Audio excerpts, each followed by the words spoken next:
Call the fucking police. Come on, Lady Boys, with the dicks, come on. Lady Boy, Lady Boy. Okay. Okay, Lady Boy. You say Lady Boy? Lady Boy. Alicia.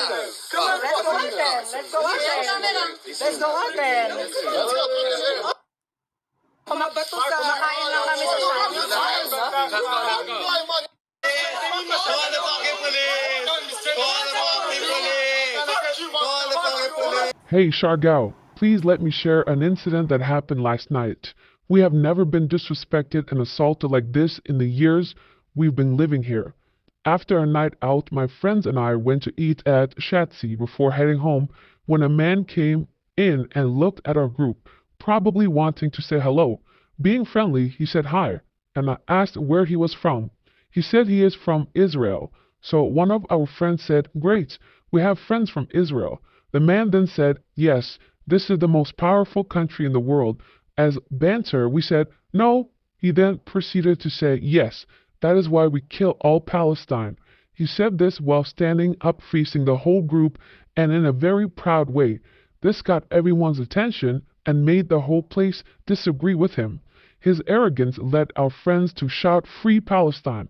Because tensions was high, the guy went back to their hotel as he was just staying in the accommodation across the road. Moments after, he went out with his group of friends, probably 5 to 7 more other people. They called our attention and said, "Hey, you guys like to fuck lady boys."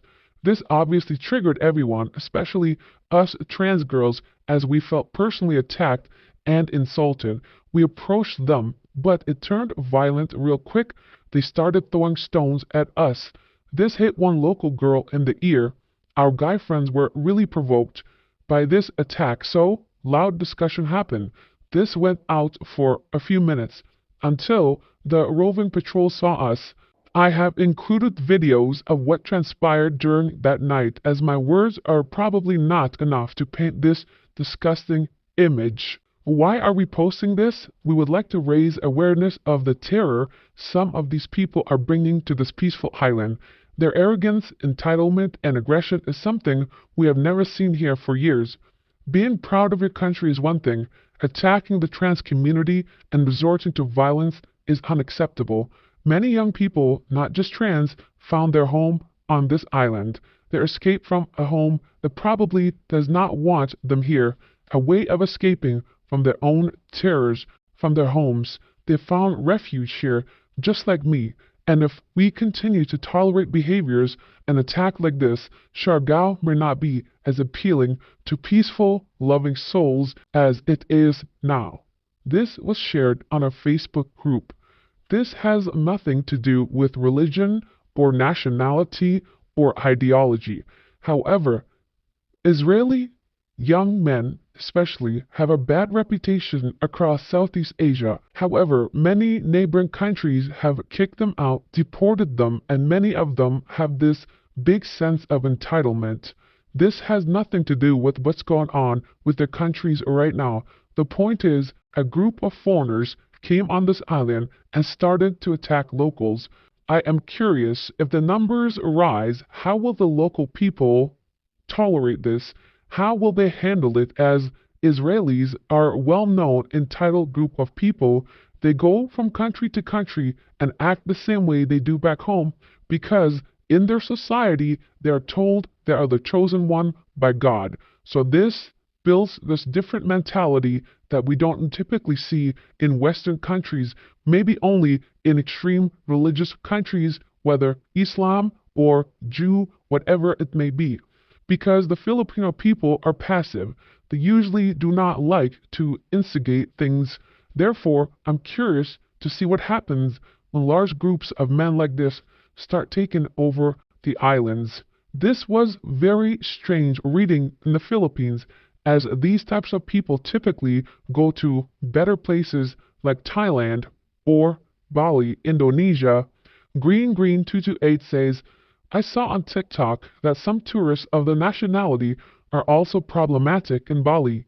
They need to be deported and refuse entry to the Philippines. Ironically, Israelis are the only two people and Brazilians that get 2-month visas exempt entry into the Philippines, while everyone else gets 1 month and less. It is ironic. What does that do? That makes them stay here longer, therefore having more chances to feel like they are at home. Katujui says, wasn't there this kind of same story here somewhere around, but only in Makati? Remarkably similar. 2 girls at the bar, approached by an Israeli, exact same out of the blue. I'm Israeli, most powerful country, blah blah blah. Led to some sort of altercation. Bouncer security ignored the girls. Girls left. Either this is the same guy or it's common thing with Israelis nowadays. I am certain that many of you watching this will try to defend Israel and tell me that they have the right to protect themselves. Perhaps. However, this is not Israel or Palestine or Gaza. This is the Philippines. This is a country that has nothing to do with that war over there. Why bring that mentality here and make the rest of our lives worse? Keep this in mind, because a lot of times when people let situations like this slide, it gives the opportunity for them to repeat the same type of behavior. Tetran says many are straight out of the military service and think they're badasses, burning through their saved up service pay in low-cost countries until they run out and head home to get a job. It's tale told the world over. Unfortunately, groups of fit young ex-military lads with money in their pockets and cheap liquor trouble most anywhere you go. Tiny Significance says Manuel Quezon gave asylum to his people in World War II, and this is how they repay his people. I bet you these people have no idea who Manuel Quezon is, and they do not care because they feel entitled. This is the mentality of this group of people. It's not just this group. Other groups feel similarly when they come to Southeast Asia. Australians are one group of people, of the young lads doing similar things. Perhaps Indian men that come here and are extremely cheap. So yes, you can generalize a certain community if they always continue to behave a certain way. So, this is the way Israeli young men out of the military usually behave. I would not be surprised if this is the case given their physique. Positive Sweet says, unfortunately, they are brought up this way and brainwashed by the states of Israel. Their arrogance and their superiority complex is bred into them. I know this from first-hand experience, having worked in Israel waters for 3 years.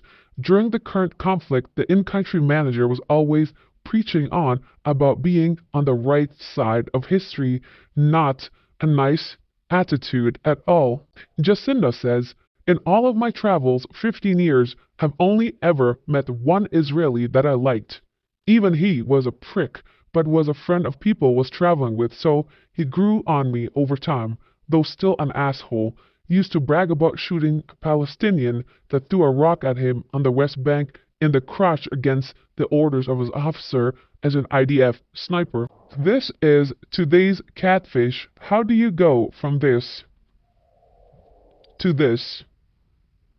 The best comment from yesterday's video is from Michael. Didn't even need the LDR parts. Even if you're there, the jealousy doesn't go away. Welcome to Peanut World. There is no worst comment. Thanks for watching. God bless.